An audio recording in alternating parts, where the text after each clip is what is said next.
Hello, YouTubers, friends, compatriots, bootlicker shills, Dutch slaves, serfs, peasants, vassals, minions, meat sacks. I'm a useful idiot. Welcome. And turns out that voter fraud is already starting to show up. And I don't want to cause too much frenzy with this or invest too much into it because so far we've just had instances in Georgia, Texas, and Tennessee that voting machines, particularly Dominion voting machines, are flipping votes. So what happens is that people go in, they do their voting on the voting machines, and then there's a paper receipt that comes out. And so a lot of people are finding out in those three states that the votes are getting flipped. The votes are getting flipped from Trump to Kamala. And so right now it's anecdotal evidence, and there's not a lot of documentation, but it's something we should keep our eye on moving forward.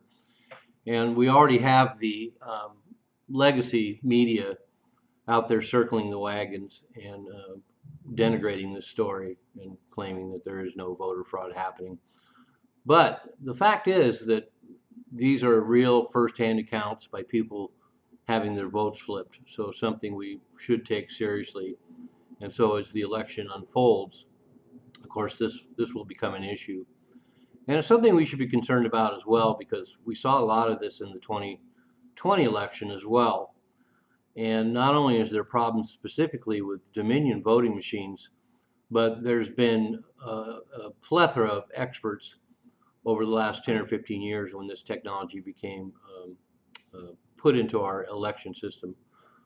There was warnings that we would have problems like these, and now we have plenty of experts, including hearings that are done in front of Congress, that show that these uh, voting machines are easily hacked. It really doesn't take much at all. And so then we have the fact that Dominion voting machines particularly are problematic because the owner of the company is a staunch liberal. So he has skin in the game, and he has an agenda, and he has a political agenda. So that's something to be concerned about as well. And so the mainstream media, like I say, they're gonna downplay this, and there's no reason to get too excited now, but it's just something to keep on your radar because if we see a lot more of this, it's going to be very problematic getting through this election and having the results certified. And let's remember that I keep bringing up the fact that Biden won Georgia by only 11,000 votes in 2020, so it doesn't take much of a margin to flip a state or flip a district or flip an election because of the vulnerabilities of these voting machines. So like I say, I don't want to instill a lot of frenzy out there about this, but it's definitely something that's coming out.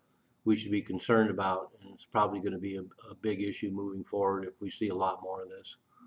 I'm a useful idiot. Don't you be one too?